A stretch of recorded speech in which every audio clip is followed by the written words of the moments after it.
Hello guys, happy independence day to all of you. आज के दिन इंडिपेंडेंस डे पे अपन सेशन स्टार्ट करने वाले हैं। यहाँ पे वो है यहाँ पे पॉलिटिकल ज्योग्राफी का। ठीक है, पॉलिटिकल ज्योग्राफी के अपन जो भी पीवाईक्यूज हैं उनके क्वेश्चंस लेंगे और जो सारे पीवाईक्यूज हैं इस तरीके से चूज किए गए हैं कि उनसे सारे के सारे टॉपिक अपने कवर हो जाएं, उसके हिसाब से अपन यहाँ पे सेशन करने वाले हैं। मैं हूं योगेश कुमार और यहाँ पे ये है मेरा इंट्रोडक्शन। अब देख सकते हैं ये मेरा इंट्रोडक्शन है। मैंने अपना नॉटिकल साइंस से ग्रेजुएशन किया है मुंबई यूनिवर्सिटी से।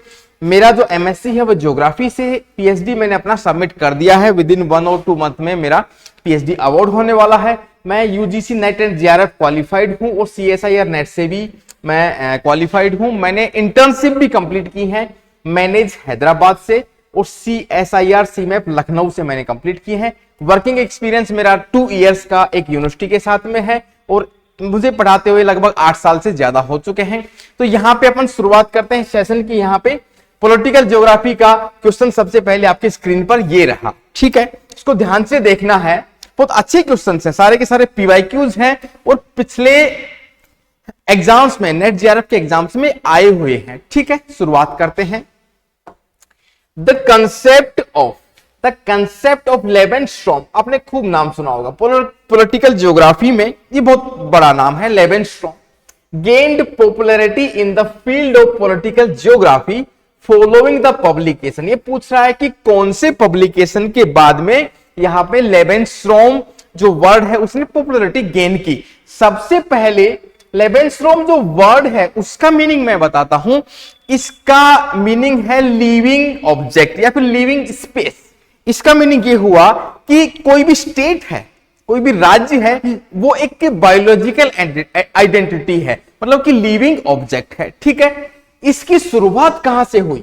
देखो, सबसे पहले इसका मीनिंग मैंने यहां पे बताया, लिविंग स्टेट या फिर लिविंग स्पेस भी मैं बोल सकता हूं। स्पेस ये किसी के रेफरेंस में बताया गया है, किसी एक स्टेट के रेफरेंस में, एक राज्य के रेफरेंस में ये बताया गया है। ठीक है, दूसरी बात यहां पे लेवेनस्ट्रॉम जो वर्ड है वो पॉपुलैरिटी तो हुई, लेकिन कहां से इसका ओरिजिन है, इसका ओरिजिन कहां पे हुआ तो मैं क्लियरली आपको बता देता हूं। जर्मनी में ये इसका ओरिजिन हुआ है। जर्मनी में ही सबसे पहले पॉलिटिकल ज्योग्राफी में जो रिवॉल्यूशन हुआ, जो सब चीजें निकल के आई, तो वो सबसे ज्यादा यहाँ पे जर्मनी में जो सारे जर्मन ज्योग्राफर्स थे, हिटलर के टाइम की बात कर रहा हूं, उस जमाने में जर्मनी की इतनी एम्बिशंस थी कि पूरी की पूरी दुनिया पे हम कब्जा कर ले। हिटलर का भी कुछ ऐसी ही थिंकिंग थी। तो लेवेनस्ट्रॉम वर्ड है, उससे पूछा है कि किस पब्लिकेशन में के बाद में इसने पॉपुलैरिटी गेन की। ए यहां पे ऑप्शन है जियोग्राफिकल पाइवट ऑफ हिस्ट्री, इतिहास की भौगोलिक धुरी। ये बुक किसी और चीज के लिए फेमस है, उसका क्वेश्चन भी आने वाला है, तो यहां पे ये ऑप्शन नहीं है।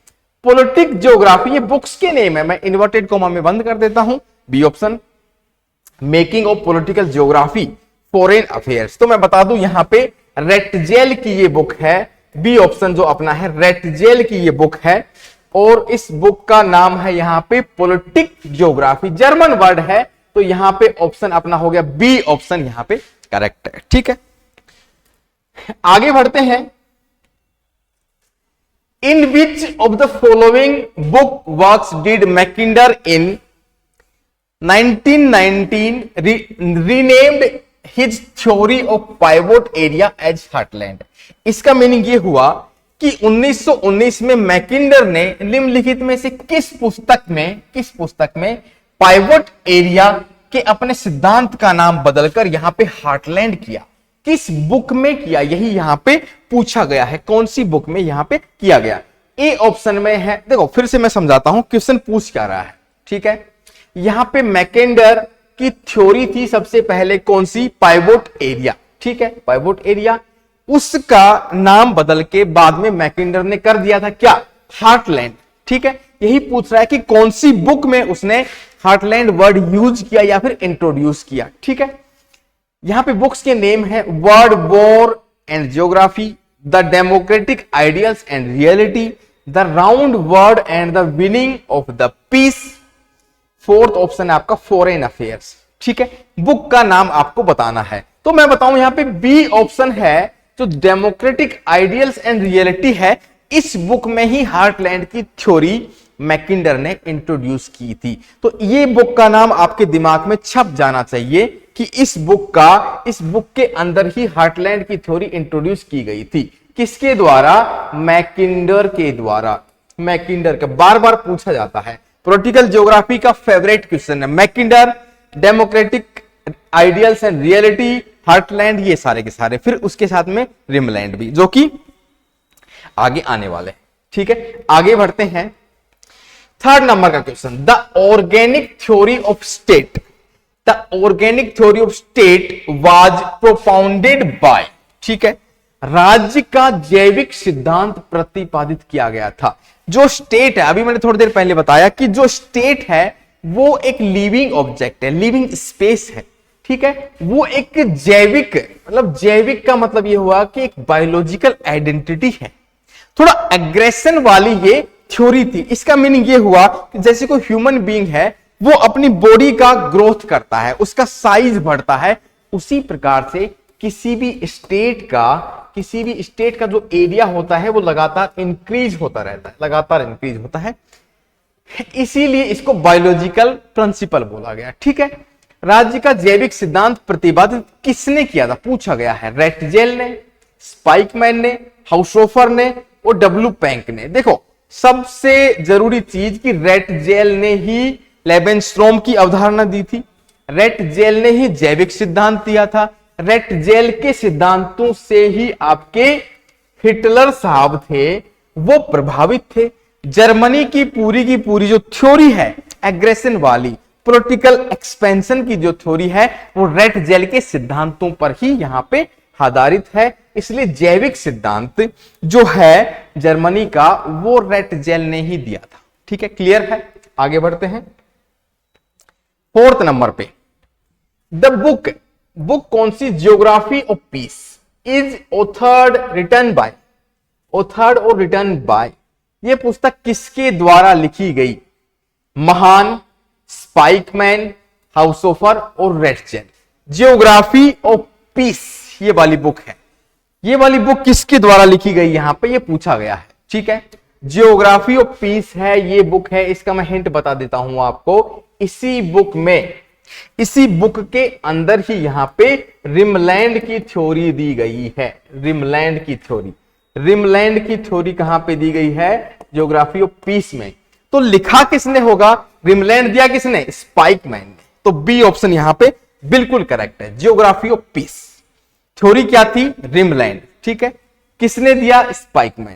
क्लियर है, आगे बढ़ते हैं। विश्व राजनीतिक भूगोल ये बुक का नाम है।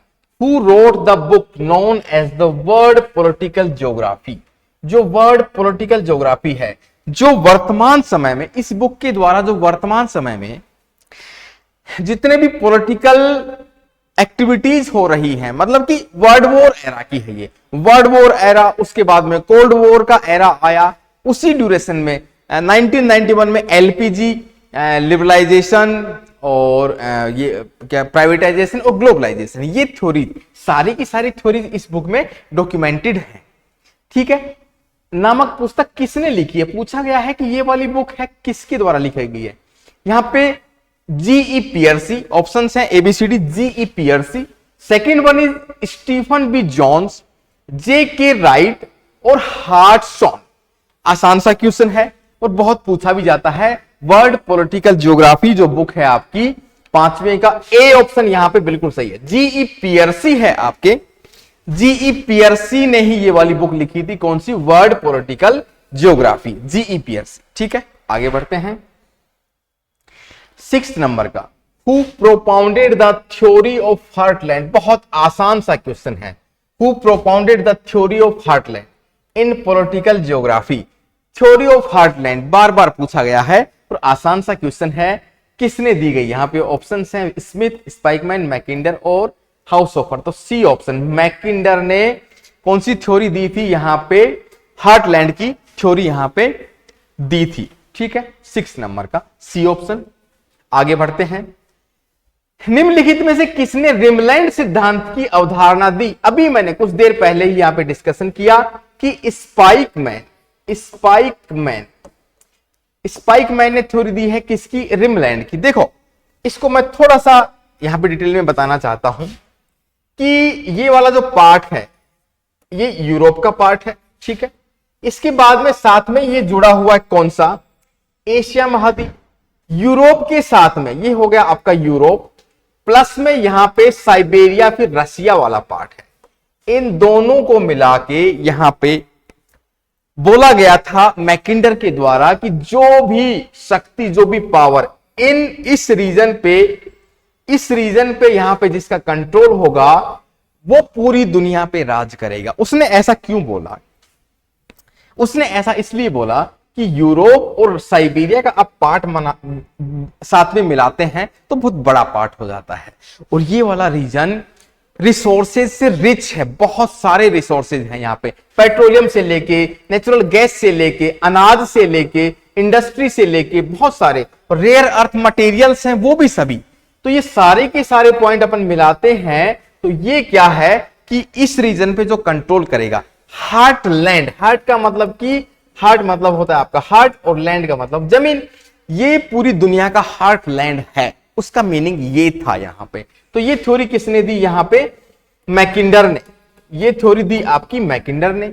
जबकि स्पाइकमैन ने ये बोला कि ये रीजन तो ठीक है, लेकिन इस रीजन की बाउंड्री वाला जो रीजन है ना, बाउंड्री में मतलब इंडिया भी, south Asia, south east Asia, Japan, इस रीजन पे, इस रिम में, रिम का मतलब एक आउटर एरिया, इस रिम वाले जो लैंड है इस पे जो कंट्रोल करेगा ना वो दुनिया का सबसे ताकतवर कंट्री होगा या फिर पावर होगी, ठीक है। तो ये रिमलैंड की थ्योरी दी गई किसके द्वारा? स्पाइकमैन के द्वारा, ठीक है। रिमलैंड का सिद्धांत है आपका बी ऑप्शन, बी ऑप्शन हो गया यहां पे स्पाइकमैन, स्पाइकमैन ने यहां पे थ्योरी दी। आगे बढ़ते हैं 8 नंबर का, यहां पे सारे के सारे स्कॉलर्स हैं लिस्ट में, स्कॉलर सेवरेस्की, एएनपी, मैकिंडर, स्पाइकमैन और महान, एटी महान। इधर इनके ग्लोबल स्ट्रेटेजिक व्यूज हैं, इनकी थ्योरीज हैं, ठीक है। कौन कौन सी थ्योरीज है? सी पावर, समुद्री शक्ति, rimland theory, air power, land power, ठीक है।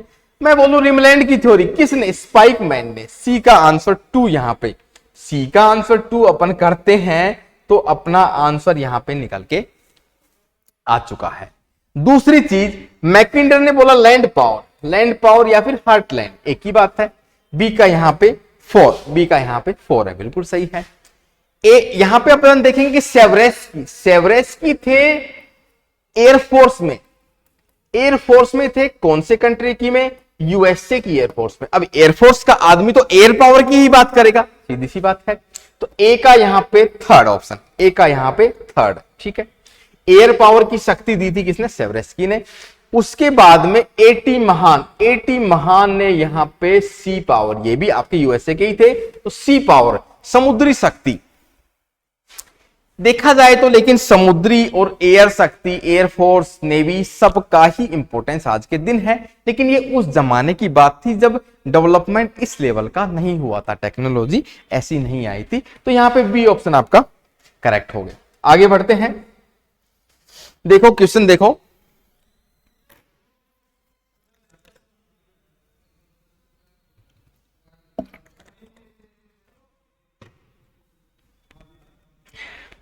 नाइन नंबर पे है, H J Mackinder was the professor of which subject in London university. Mackinder थे वो यूनाइटेड किंगडम से थे, लंदन यूनिवर्सिटी में प्रोफेसर थे। ये पूछा है किस साइंस के थे, किस सब्जेक्ट के? Political science, economics, geography. अरे हम लोग ज्योग्राफी ही तो पढ़ रहे हैं, नेट जेआरएफ की तैयारी कर रहे हैं, तो ज्योग्राफी सब्जेक्ट के ही प्रोफेसर थे। गर्व की बात है कि मैकिंडर जो थे पॉलिटिकल ज्योग्राफी की ब्रांच भी पॉलिटिकल ज्योग्राफी है। मैकिंडर यहां पे लंदन यूनिवर्सिटी में ज्योग्राफी के प्रोफेसर थे। आसान सा सवाल है, आए हुए हैं सारे के सारे क्वेश्चंस यहां पे आए हुए हैं, इसलिए इनका इंपॉर्टेंस बहुत ज्यादा यहां पे बढ़ जाता है। 10th नंबर का question, which one of the following factors affecting more at present to the voting behaviour of India?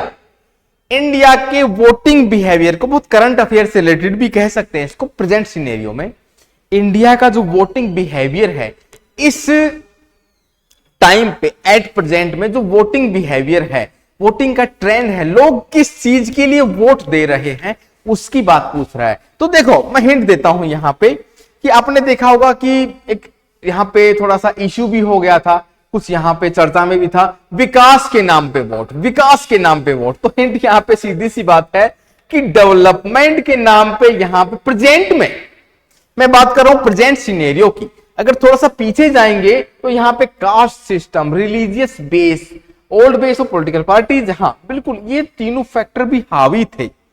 कुछ हद तक अभी भी ये फैक्टर्स हावी हैं। कुछ चुनाव में आप देखेंगे कि लोग अपने जाति के, अपने धर्म के, अपने पॉलिटिकल पार्टी से जुड़े हुए हैं ट्रेडिशनली, उन्हीं को वोट देते हैं। लेकिन प्रेजेंट सिनेरियो में यहां पे डेवलपमेंट के नाम पे वोट पड़ रहा है। ठीक है, क्लियर है? आगे बढ़ते हैं। What do you mean by लेवेंस्ट्रॉम? आ चुका है लेवेंस्ट्रॉम वर्ड इन पॉलिटिकल ज्योग्राफी। अब इसका मीनिंग पूछा है, मैं पहले क्वेश्चन में बता चुका हूं कि इसका मीनिंग क्या है, लेवेंस्ट्रॉम का मीनिंग क्या है। ठीक है, मैंने बोला था कि जैविक सिद्धांत, जैविक सिद्धांत किसने दिया? रेटजेल ने। ठीक है, तो इसका मीनिंग भी लगभग वैसा ही होगा, dead space no, living space. बिल्कुल, लेवेंस्ट्रॉम का मतलब यह है कि living state, living space, administrative unit no, religious no. Ratzel ने जो जैविक सिद्धांत दिया स्टेट का जर्मनी में, उसका मीनिंग यही था कि राज्य एक जैविक इकाई है और कंटिन्यूअसली अपना प्रचार प्रसार करती है, अपना शरीर और आकार बढ़ाती है। तो यही है लेवेंस्ट्रॉम की अवधारणा, बी ऑप्शन, लिविंग स्पेस। आगे बढ़ते हैं। Which of the following significantly weaken the strength of Mackinder's geopolitical heartland theory? ये पूछ रहा है कि मैकिन्डर की जो हार्टलैंड की थ्योरी थी, उस थ्योरी को वीक करने में कौन सा स्टेटमेंट यहां पे सबसे ज्यादा इंपॉर्टेंट है, या फिर कौन सा स्टेटमेंट यहां पे वीक कर रहा है? यहां पे 4 स्टेटमेंट है, कौन कौन से? A B C D. Ascendance of the United States, देखो इसके लिए अपने को पढ़ना पड़ेगा, सबसे पहले समझना पड़ेगा कि हार्टलैंड में बात क्या हुई कि यूरोप और साइबेरिया, रसिया वाला जो रीजन है सबसे ताकतवर है, उस पर जिसने कब्जा किया वही दुनिया में सबसे पावरफुल है। लेकिन इसको चैलेंज किसने किया? यूनाइटेड स्टेट्स ने। जब बात आई कोल्ड वॉर की, कोल्ड वॉर के टाइम में इधर रसिया पावर था, सुपर पावर, दूसरी सुपर पावर यूएसए था, तो रसिया को चैलेंज किया यूएसए ने। इसका मीनिंग यूएसए यहां पे पावरफुल निकल के आया है। तो आपका जो हार्टलैंड वाली थ्योरी थी वो गलत हो गई। उसका मीनिंग ये हुआ कि कोई दूसरा कंट्री भी यहां पे मतलब डिप्लोमेटिकली बहुत यहां पे लीड कर रहा है। कौन? यूएसए। तो ए ऑप्शन में यही लिखा हुआ, ascendance of the United States, international influence after world war two. World war two के बाद में यहां पे कोल्ड वॉर के एरा में ऐसा हुआ है। ठीक है, existence of a pivot area no, growth of Soviet power in the eastern. Soviet power अगर पावर में है, पावरफुल बन रही है, तो यहां पे हार्टलैंड मजबूत होएगा ना, वीकन नहीं होएगा। Rise of Nazi Germany no, कोई लेना देना नहीं है। 13 number, the relationship among power structures. देखना कीवर्ड्स है यहां पे, relationship among power structures, the environment, power structure, environment, and economic inequalities is termed as. 3 keyword है यहां पे, पावर स्ट्रक्चर, दूसरा है यहां पे the environment and economic inequalities. तो इसको मिला के क्या कहा जाता है? इनके रिलेशनशिप को यहां पे है पॉलिटिकल इकोलॉजी, एक वर्ड निकल के आया, गैरीमेंडरिंग। गैरीमेंडरिंग का मीनिंग यहां पे वोटिंग बिहेवियर से है, तो बिल्कुल गलत है, गैरीमेंडरिंग का कोई लेना देना नहीं है। इको टेररिज्म, इको टेररिज्म यहां पे है इकोलॉजिकल डिस्ट्रॉय या फिर उसको विनाश करना, उससे मीनिंग है, इसका भी कोई मतलब नहीं है। कल्चरल डिफ्यूजन, यहां कल्चर से कोई लेना देना नहीं है, कल्चर का तो नाम ही नहीं आया। तो पहला वर्ड देखो, पावर स्ट्रक्चर मतलब पॉलिटिकल, इकोलॉजी मतलब इन्वायरमेंट, और इकोलॉजी में इनइक्वालिटीज तो आएंगी, इसीलिए यहां पे ए ऑप्शन बिल्कुल सही है। ठीक है, आगे बढ़ते हैं। ए प्राइमरी डिफरेंशिएशन, देखना ध्यान से पढ़ना, a primary differentiation between a state and a nation. दो वर्ड है, बहुत महत्वपूर्ण अवधारणा है। एक तो स्टेट होता है, एक नेशन क्या होता है। तो इन दोनों में डिफरेंस क्या है, स्टेट और नेशन। देखो मैं आपको हिंट देता हूं, यहां पे कोई एक स्टेट है, वो स्टेट उसको क्या होगा कि इंटरनेशनली रिकॉग्नाइज किया जाएगा। कोई भी कंट्री है, जैसे मैं बोलूं इंडिया है, इंडिया एक स्टेट है, मतलब कंट्री जरूर है लेकिन एक स्टेट है नेशनली। स्टेट आप राजस्थान, बिहार, यूपी उससे कनेक्ट नहीं करना। स्टेट का मतलब कि एक राज्य है, एक स्टेट है। नेशन का मीनिंग ये हुआ कि आज के दिन हमास एक बड़ा इश्यू चल रहा है, हमास की अपन बात करें, या फिर बोलें कि कोई एक दूसरा ले लें कि कोई विवादित दूसरा एक कोई भी एक रीजन ले सकते हैं, वो बोले कि हमास ने कहा कि हम एक अलग से कंट्री हैं, हम अलग से एक स्टेट बन गए, नहीं। लेकिन इसका मीनिंग ये हुआ कि जब तक यूनाइटेड नेशंस और बाकी कंट्रीज उसको रिकॉग्नाइज नहीं करेंगे तब तक वो लीगली या फिर मतलब सबके कंसेंसस में स्टेट नहीं बनेगा, तब तक वो एक नेशन। देखो नेशन का मीनिंग यहां पे है नेशनलिज्म की भावना से। नेशनलिज्म की भावना किसी भी समूह में, किसी भी आदमी में आ सकती है। मैंने बोला कि मैं इस जगह पे खड़ा हूं, ये मेरा स्टेट है, मैं यहां का प्रेसिडेंट हूं और मेरा ये कंट्री है, ये यहां पे नेशन है। तो इसका मीनिंग मेरे घोषणा करने से नहीं ना हो पाएगा, मेरे घोषणा करने से नहीं हो पाएगा। इसका मीनिंग ये हो गया कि बाकी कंट्रीज, बाकी ऑर्गेनाइजेशंस उसको रिकॉग्नाइज करेंगे तो ही स्टेट यहां पे बनेगा। नेशन उससे थोड़ा सा डिफर यहां पे कंसेप्ट है। तो देखो ABCD यहां पे पॉलिटिकल एब्स्ट्रैक्ट पूछा गया है, राज्य और राष्ट्र के बीच एक प्राथमिक अंतर। अब सबसे प्राइमरी जो डिफरेंस है वही पूछा गया है कि राज्य एक पॉलिटिकल एब्स्ट्रैक्ट है, बिल्कुल पॉलिटिकल एब्स्ट्रैक्ट तो है, whereas a nation is a human group. मैंने यहां पे बोला कि नेशन का मतलब नेशनलिस्ट पर्सन। जैसे कि आप देखते होंगे कि हमास का मैंने यहां पे एग्जांपल लिया, यहां पे कोई दूसरे अपन जगह का नाम लेवे कि कुछ लोग बोले कि हमको यहां पे एक अलग कंट्री का निर्माण करना है, तो वो लोग वहां पे खड़े हो गए, लेकिन उन्होंने हथियार भी उठा लिए, अपनी आर्मी बना ली। लेकिन इतना सब कुछ नहीं है, उसका पूरा खुद का पासपोर्ट होना चाहिए, खुद का कॉन्स्टिट्यूशन होना चाहिए, उस कॉन्स्टिट्यूशन को सब लोग रिकॉग्नाइज भी तो करेंगे। तो स्टेट एक पॉलिटिकल एब्स्ट्रैक्ट तो है, लेकिन जबकि एक राष्ट्र एक मानव समूह है, ये चीज सत्य है। आगे बढ़ते हैं, म्यूटेबल कंसेप्ट। म्यूटेबल मतलब कि म्यूट आप उसको कट कर सकते हैं, नो गलत है। फिक्स जियोग्राफिकल आइटम कौन state, whereas a nation is not link to a territory, ये भी गलत बात है। तो यहां पे ए ऑप्शन बिल्कुल करेक्ट है, ठीक है। डी में लिखा है product of history, no, history से लेना देना है, लेकिन प्राइमरी डिफरेंस पूछा, whereas a nation is a product of people, people से रिलेशन है लेकिन हिस्ट्री से रिलेशन है, लेकिन प्राइमरी यहां पे ए प्राइमरी डिफरेंशिएशन यही है, पॉलिटिकल एब्स्ट्रैक्ट है और यहां पे नेशन एक समूह है, ठीक है। आगे बढ़ते हैं, द स्टेटमेंट दैट, यहां पे स्टेटमेंट दिया गया है, ध्यान से पढ़ें स्टेटमेंट को।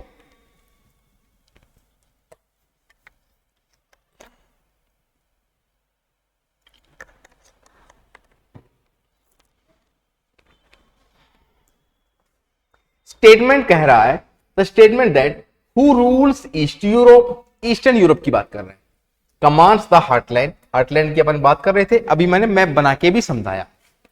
Who rules the heartland commands the word island, ठीक है। वर्ड आइलैंड किसको बोला गया यहां पे, एशिया और यूरोप को कंबाइंड तरीके से, क्योंकि एशिया और यूरोप को कंबाइंड है ही, जिनको यूराल पर्वत अलग करता है, लेकिन पूरा का पूरा चारों तरफ इसके पानी भी है, एक वर्ड आइलैंड बन गया। देखा जाए तो हर एक कॉन्टिनेंट वर्ड आइलैंड है, लेकिन सबसे बड़ा आइलैंड यहां पे, वर्ड आइलैंड यहां पे एशिया और यूरोप है। ये जो स्टेटमेंट कहा गया है, who rules the eastern Europe commands the heartland, eastern Europe और एशिया का जो पार्ट है उसको अपन मिलाते हैं, ईस्टर्न यूरोप और रसिया वाला या फिर साइबेरिया, ये पूरा का पूरा जो पार्ट है इसी को यहां पे हार्टलैंड कहा गया है। लेकिन ईस्टर्न यूरोप पे जो कब्जा करेगा वो हार्टलैंड पे करेगा, जो हार्टलैंड पे करेगा वो कमांड करेगा किसको? वर्ल्ड आइलैंड को, इस पूरे को कमांड करेगा। जो वर्ल्ड आइलैंड को कमांड करेगा वो पूरी दुनिया की सुपर पावर रहेगी। ये स्टेटमेंट कह रहा है। ये किसने कहा? ये कहा आपका मैकिंडर साहब ने। किसमें? हार्टलैंड थ्योरी में। सीधी सी बात है, बार बार वही चीज रिपीट हो रही है। ये क्वेश्चन जो आज मैं 20 क्वेश्चंस कराऊंगा ये 100% रिपीट होंगे। मैं बता रहा हूं, मैं यहां पे आज सेशन है इसमें बता रहा हूं, यहां से 100% क्वेश्चन रिपीट होने वाला है। सच है ये, क्योंकि यहीं से आएगा और है भी नहीं सिलेबस, इसलिए। तो स्पाइकमैन रिमलैंड की थ्योरी दी थी, अल्फ्रेड महान ने यहां पे सी पावर है, विटलसी यहां पे एग्रीकल्चर से रिलेशन है, तो ये बिल्कुल यहां पे गलत है। आगे बढ़ते हैं। 16 नंबर का क्वेश्चन आपकी स्क्रीन पर। विच of the following characteristics feature of Indian federalism does not have geographical base? Indian federalism मतलब कि संघ, भारतीय संघ की यहां पे बात हो रही है। Does not have geographical base, उस संघ की विशेषता का जियोग्राफिकल बेस नहीं है, वही पूछ रहा है। भारतीय संघवाद की निम्नलिखित में से किस विशेषता का भौगोलिक आधार नहीं है? देखिए, वास्ट एरिया और साइज, ये तो ज्योग्राफी से रिलेटेड है। फिजिकल एंड कल्चरल डाइवर्सिटी, इसका मीनिंग भी ज्योग्राफिकल बेसिस है। रीजनल इनइक्वालिटीज इन सोशियो इकोनॉमिक डेवलपमेंट, ये भी ज्योग्राफिकल रिलेशन है। Division of power and function between union and state, इसका कोई ज्योग्राफिकल रिलेशन नहीं है, इसका पॉलिटिकल बैकग्राउंड है। स्टेट में और यूनियन में पावर्स का डिस्ट्रीब्यूशन करना, स्टेट की लिस्ट अलग, यूनियन की लिस्ट अलग, कॉन्करेंट लिस्ट अलग, तो ये जो ज्योग्राफिकल बेसिस नहीं है, ये पॉलिटिकल बेसिस है, ये पॉलिटिकल कैरेक्टरिस्टिक्स। आई बात समझ में? डी ऑप्शन यहां पे बिल्कुल सही हो गया। 17 नंबर का क्वेश्चन आपकी स्क्रीन पर ये रहा। For measuring the success of changes in electoral boundaries, यहां इलेक्टोरल बाउंड्रीज में चेंज करने की बात यहां पे कर रहे हैं। We use the concept of, कौन सा कंसेप्ट यूज करते हैं? इलेक्टोरल सीमाओं में परिवर्तन की सफलता को मापने के लिए। क्या होता है कि एक टाइम पीरियड के बाद में तो इलेक्टोरल बॉडीज होती हैं, वो क्या करती हैं कि सीमांकन फिर से करती हैं, रीऑर्गेनाइजेशन करती हैं। जैसे कि यहां पे मेंबर ऑफ पार्लियामेंट की एक सीट है, member of legislative assembly MLA की एक सीट है, उनमें बार बार 10, 20, 30 साल के अंतर में चेंज होता रहता है। वो किस लिए करते हैं? वो सरकारें होती हैं अपने अपने फायदे के लिए, अपनी सीट्स अधिक निकालने के लिए करती हैं। लेकिन इसकी सफलता को मापने के लिए कौन सी अवधारणा है? रिप्रेजेंटेशन तो होता है, लेकिन ये अवधारणा ये नहीं है। माल अपॉर्चमेंट, देखते हैं इसको। लेजिटिमेट पार्टिसिपेशन, इसका भी बिल्कुल नहीं है, ये तो एक नेगेटिव कंसेप्ट है। जिसको देखो, गैरीमेंडरिंग भी एक वर्ड आता है, गैरीमेंडरिंग एक वर्ड है, इसका मीनिंग भी लगभग यही है। कौन सा वाला? ये यहां पे इलेक्टोरल बाउंड्रीज को चेंज करना, ताकि अपनी पार्टी की, अपनी किसी पॉलिटिकल विचारधारा की सीट अधिक से अधिक आए। गैरीमेंडरिंग यहां पे बिल्कुल लगभग ऐसा ही कंसेप्ट माल अपॉर्चमेंट है, मतलब कि गलत बंटवारा। किनका? सीटों का। मेरी स्वार्थ के लिए, कोई भी एक पार्टी होगी अपने खुद के स्वार्थ के लिए वो रीऑर्गेनाइजेशन करती है। उसको लगता है कि वो वोटर का समूह मेरे को वोट करेगा ताकि मैं अधिक से अधिक सीट निकालेंगे, तब यहां पे गैरीमेंडरिंग और माल अपॉर्चमेंट का यहां पे कंसेप्ट आता है। माल अपॉर्चमेंट इसलिए कहा कि कई बार ये होता है कि वो सीटें में मतलब कि गलत ग्रुप को भी शामिल कर लिया जाता है, ताकि मतलब कि अपॉर्चमेंट का मतलब ये होता है कि अनुपात सही हो, इतने लोगों पर इतने प्रेजेंटेशन आना चाहिए, मेंबर ऑफ पार्लियामेंट या फिर मेंबर ऑफ लेजिस्लेटिव असेंबली का। लेकिन अगर वो गलत तरीके से किया जाएगा तो अपॉर्चमेंट अनुपात सही नहीं रहेगा। आई बात समझ में? चलिए आगे बढ़ते हैं। 18 नंबर का क्वेश्चन है। यहां पे लिस्ट यहां पे दी गई है, यहां पे सारे ज्योग्राफर्स हैं या फिर थिंकर्स हैं। ये थिंकर्स हैं सारे, यहां पे बुक्स के नेम है, ये सारी की सारी यहां पे बुक्स हैं और यहां पे ये थिंकर्स हैं, ऑथर कह सकते हैं, ऑथर्स हैं यहां पे। Otto Schluter, von Richthofen, Oskar Peschel, Friedrich Ratzel. और यहां पे सारा के सारे बुक्स का नेम है पॉलिटिकल ज्योग्राफी। दास ओसलैंड बुक्स के नेम है। Major work on China, China पे सबसे ज्यादा मेजर वर्क किया था वॉन रिचटहोफेन ने। बी का थर्ड ऑप्शन, बी का थर्ड ऑप्शन करता ही मैंने हिंट दिया, देखो क्लिक किया मेरे दिमाग में क्वेश्चन आते ही, तो बी ऑप्शन यहां पे निकल के आ गया है। रिचटहोफेन ने चाइना के ऊपर बहुत काम किया, उसने चाइना की यात्राएं भी की हैं और वहां पे बुक लिखी है मेजर वर्क ऑन चाइना, तो यहां पे रिचटहोफेन आंसर आ चुका है।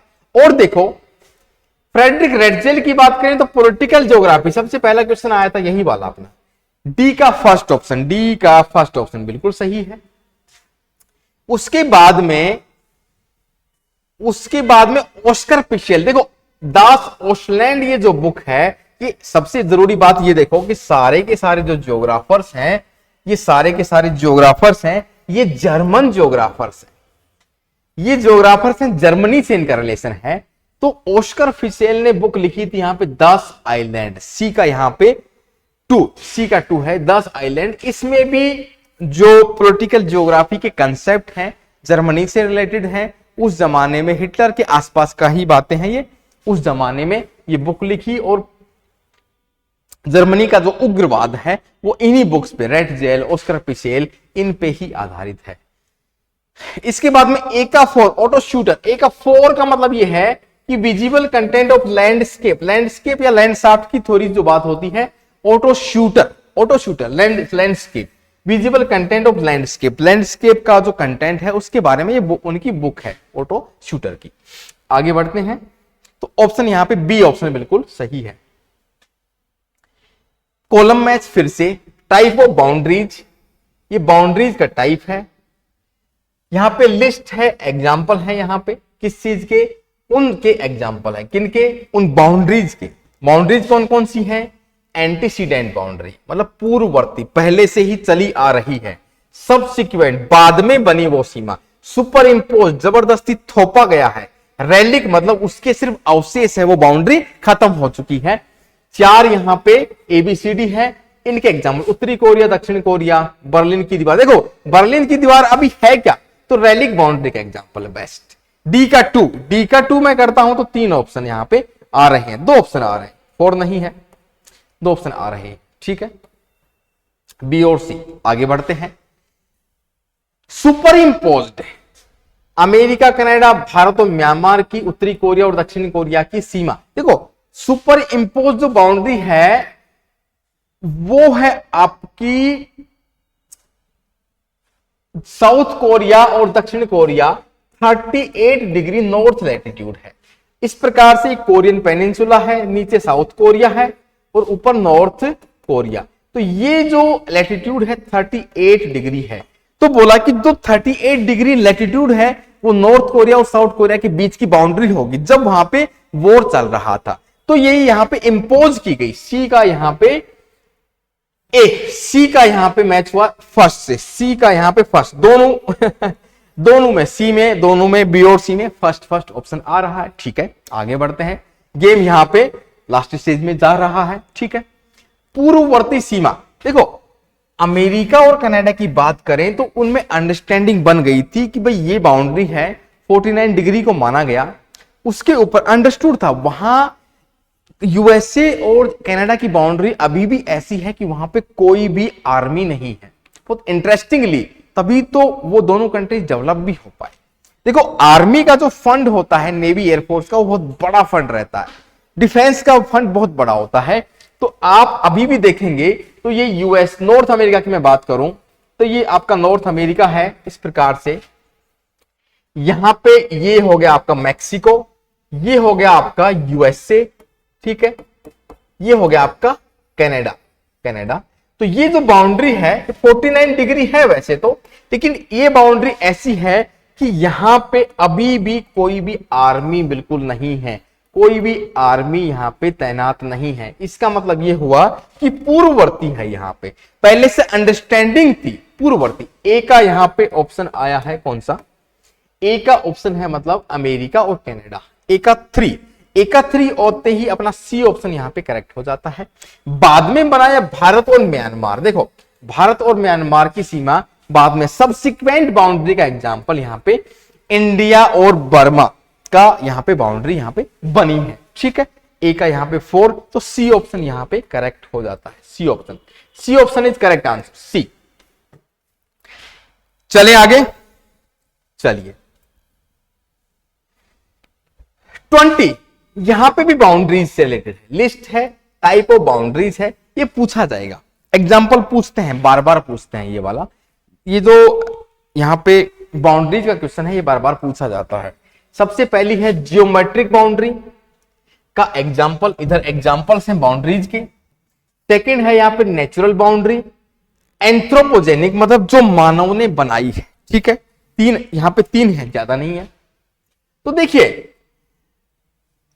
अमेरिका और मैक्सिको के बीच रियो ग्रांडे नदी, मैं मैप बना के समझाऊं तो ये यूएसए है, इस प्रकार से यहां पे नदी प्रवाहित होती है इस प्रकार से, इधर से ये है रॉकी माउंटेन सीरीज, इस प्रकार से नदी निकली और यहां पे ये गिर गई।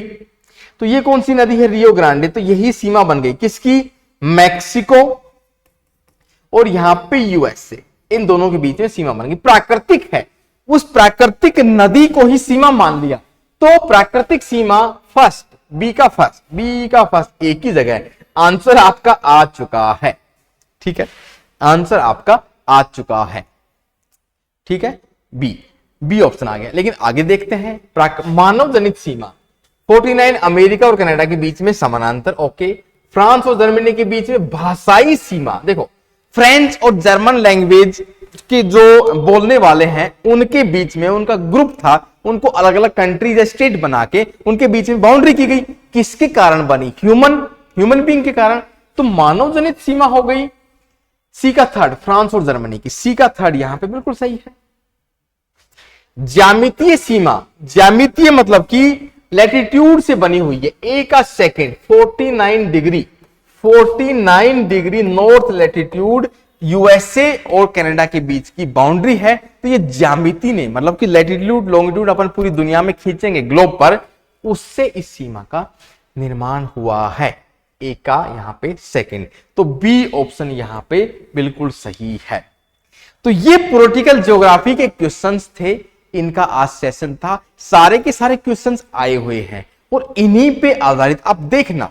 अब पीवाईक्यू जाके किसी भी बुक में जब आप देखेंगे लगभग ये सेशन मैंने इसीलिए लिया है कि बहुत ज्यादा इंपॉर्टेंट है, इससे 110% 200% यहां से क्वेश्चंस रिपीट होंगे।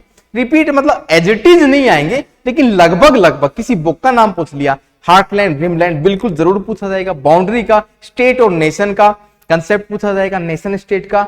तो ये सारे क्वेश्चंस इतने ज्यादा इंपॉर्टेंट हैं और तो इन क्वेश्चंस के वजह से ही अपन ने पूरी पॉलिटिकल ज्योग्राफी की जो यूनिट है लगभग अपन ने कवर कर ली है। गेरीमैंडरिंग यहाँ पे पॉलिटिकल ज्योग्राफी का कंसेप्ट है, इलेक्शन ज्योग्राफी है वो भी कवर हो गई यहाँ पे। तो इस प्रकार से अपने सेशन 28 अगस्त तक चलते रहेंगे, बिल्कुल घबराने की जरूरत नहीं है। 28 अगस्त तक मैं आपके साथ में हूं, यहाँ पे अलग अलग टाइप के सेशंस अपन लाते रहेंगे, कुछ मैराथन भी शामिल करेंगे, कुछ मैपिंग वाली सीरीज मैंने एक ले ली है और भी अपन लेने की कोशिश करेंगे। कुछ यहाँ पे मेरे द्वारा इंफॉर्मेशन है, देखते हैं। यहाँ पे इंफॉर्मेशन ये है कि पेपर फर्स्ट और सेकंड का दोनों का यहाँ पे फाउंडेशन का कोर्स है। आप JRF अड्डा के प्लेटफॉर्म पर एप्लीकेशन पे जाएंगे तो इतने सारे सब्जेक्ट, 12 सब्जेक्ट हैं टोटल, वो आपको यहाँ पे देखने को मिलेंगे। आप वहां जाके खरीद सकते हैं, जिनमें से एक ज्योग्राफी भी है, वो वाला पार्ट, वो सब्जेक्ट पेपर 2 मैं देखूंगा।